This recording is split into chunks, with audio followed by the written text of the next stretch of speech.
It was not a good night for these Houston Astros with former Major League scout Jeremy Booth and Matt Musil. Hey. Whew, lot went wrong, so I guess where do we start, Jeremy? You know, Justin Verlander was fine for 6 innings. First inning was a little rough, right? You know, he got into his rhythm, and then in the 6th inning or 7th inning, it just kind of something didn't feel right. Just when kind of went out there, you know, the way he was going about his business earlier in the game, it kind of felt like 6 was as far as he was going to be able to go. And then in one hitter, the momentum shifted. You know, the battle that had been going on just all of a sudden swung the other way, and it didn't come back at all. After that, you know, it reminded me of, we talked about earlier, reminded me of last year against Boston with Joe Smith coming in behind Keuchel. Home run goes off, you know, Venus out there. And, you know, the air went out of the building, you know. Big time. It felt that way here. And then, just, look, the wheels just came off. And you know, so sometimes you're going to have that. You don't want it to happen here. It was not a good night. It was a good 5 innings of baseball, and that's not enough to win a championship.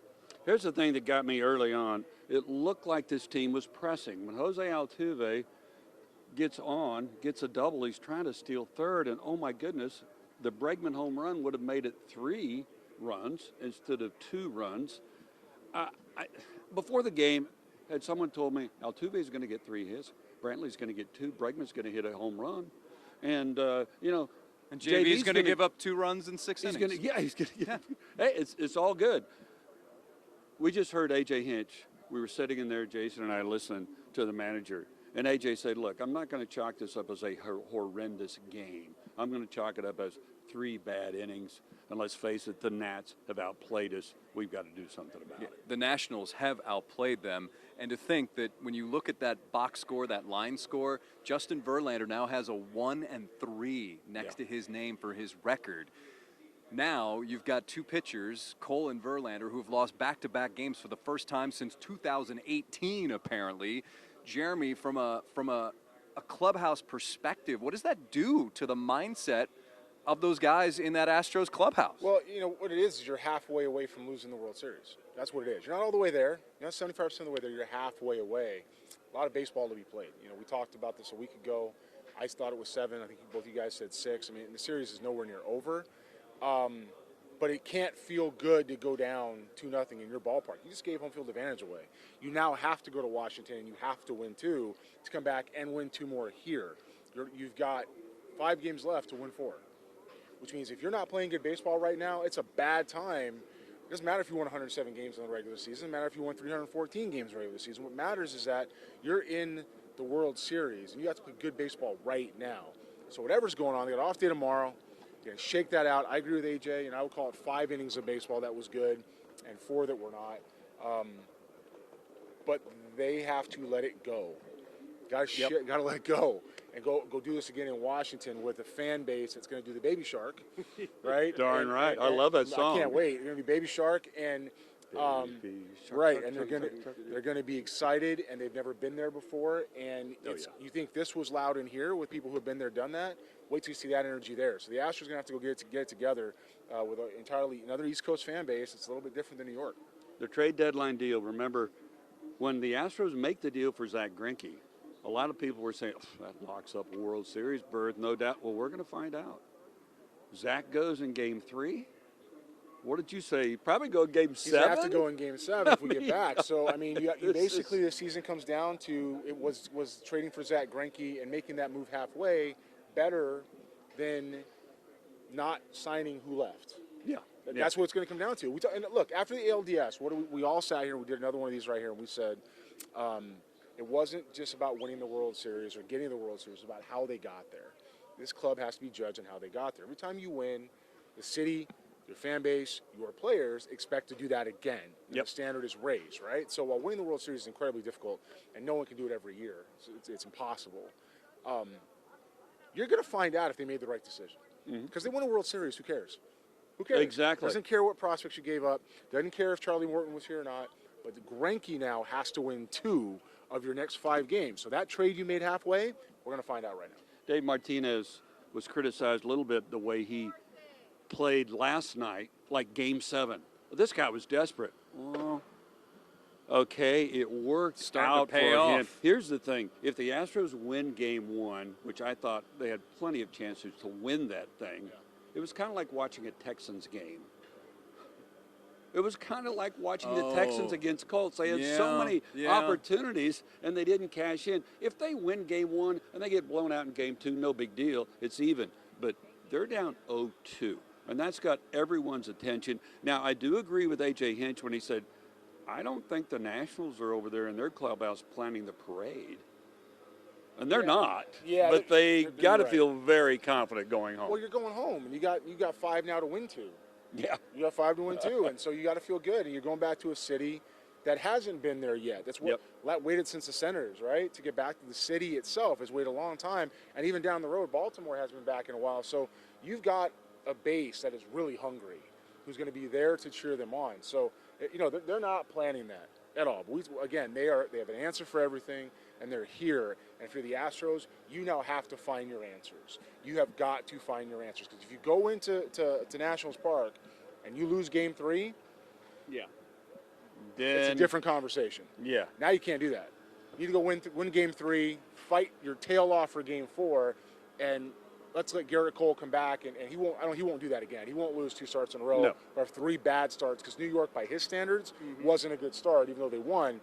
He won't do that again, and then it does come back to Texas. Otherwise, it's a short series.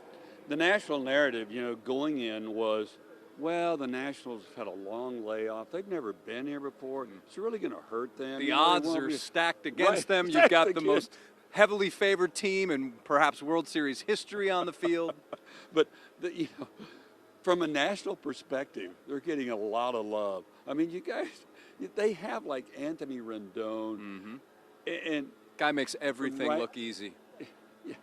Well, I tell you, and Ryan Zimmerman. All these guys are such likable guys. They pay respect to the Astros. They go out of their way saying how great the Astros team is. We're just going to do what we do, and boy, have they done it well. When I was scouting, Rendon had the area. Anthony Rendon was at Rice. And I turned my report in, and I had a 71 on it. And a 71 in the scouting scale, 28 scale, when I said 71, it was just about making a point. It was making a point. This guy's an all-star. At the time, it was Vinny Castilla comparison. Now he's Anthony Rendon. He's not compared to Vinny Castilla. He's Anthony Rendon. Yeah. This team, meaning the Astros, has to, if you're Alex Bregman and you hit a home run, it's a 68-second trot, and that's a slight exaggeration, but not much. That thing took forever. You then can't throw a ball up the line. Exactly. You can't kick a ball, and you can't do that. You have to execute what you need to do to win the game. That's one swing, and it was a big swing for him and for the club, but it's one swing. He knows that.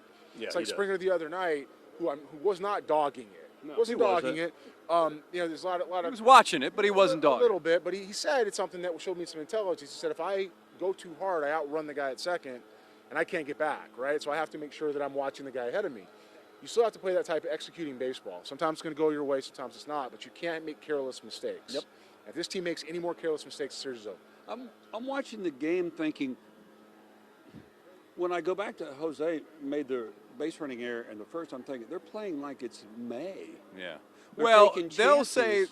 say that it wasn't a base running error. They'll say it's simply being aggressive, because right. that's what AJ believes to put some pressure on this Nationals team. I like the idea. But the If it execution, works. if it works, then it. And that's how baseball is, and this game could turn on a dime. I understand him taking the risk he's taken at some point. You're trying to find a way to fight for runs, create some things, because you haven't hit well with the runs in scoring position. Yep. Right? You got to do some different. I can't fault AJ Hinch on anything he's done. I got a concern about Verlander going out in the 7th, but I still understand why he did it. And the time I'm up there going, but you know what? He's in the dugout. He's talking to Verlander. Verlander wants the ball. He's not coming out of the game. Right? He knows what he's got in the bullpen. Right now, we saw what happened after that, how that came in and unfolded. So I can't fault him for making the moves he's making. When they don't work, it's easy to question it. Sure.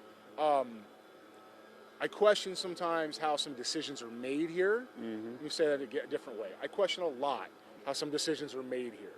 But I can't question him, because he's earned the right not to be questioned when he makes a decision like that, in my mind. Now, hindsight 2020, maybe he wants him back at second base. Maybe Verlander doesn't go out for the 7th. So let's hope they learn from that and go out the next game and don't do that. I've got a question for you, though. Yeah. Robinson Chirinos was pinch hit for. So Martin Maldonado comes out and catches for the first time all season Justin Verlander. And people went nuts on social media when this happened Why? and blaming Martin. I don't believe it's his fault, but No. it's just something that was like, oh, okay. My guess is a lot of the same pitches would probably be called. I No, would think No, so. it's a chemistry thing. There's a reason why Chirinos catches Verlander and Maldonado catches Cole, and they talked about it, and it had to do with holding runners and things like that. But the reality of the situation is, this isn't the time, in my mind, to change chemistry. So if something's not wrong with Chirinos, why are we hitting? It was Kyle Tucker, right? Why are we hitting with Kyle Tucker? Kyle Tucker. here we go. Oh, boy. Keep it simple. Kyle Tucker Is not ready for this moment. He's not ready for now. He may be part of the future, and he may be part of the future plans, and that is an organizational decision they will make. But right now, he's not ready to be here in a situation where you need a big at bat. It's just not the time for him. And I know that they made the decision to keep him on the roster. I know sometimes you want to show faith in the kid. It's the World Series. Yeah. There's guys that play their entire careers. Ken Griffey Jr., the best players of all time, entire career, never played one. It's not promised to get here. And if you're here, you need to win it. True. You need to do everything you can to win it. And if there is one question that I would have, it's why. Now, if Chirinos was hurt and we don't know that or banged up in some kind of way, I don't expect AJ to come out and say it. Maybe that was the case. Let's find out. But I will say this on the record. Kyle Tucker has no business getting a big at bat in the series the rest of the way. None. And I've said that before. I think that if you have a throwaway at bat to build in some time, fine, gets guys some rest. But right now, this offense needs as much rhythm as you can get. They need to stay on the field and get as many at bats as possible, because you never know when that's going to show up when you need it. Yeah, the truth is the offense is scuffling. We're still having trouble. It was great to see Breggy hit a home run, and Altuve getting 3 hits. Yep. And Alvarez is starting to wake up a little bit. Yes, they moved him up in the order. Yeah. Carlos Correa having trouble. Yeah, lots of strikeouts. Josh Reddick. Lots of trouble. So the Astros obviously have their work cut out for them. We will all be in D.C. providing coverage on TV and online and everywhere else. So once again, the Astros falling in Game 2, now down 0-2. So once again, for Jeremy Booth, Matt Musil, I'm Jason Bristol. We'll see you next time on Facebook Live and KHOU 11 News.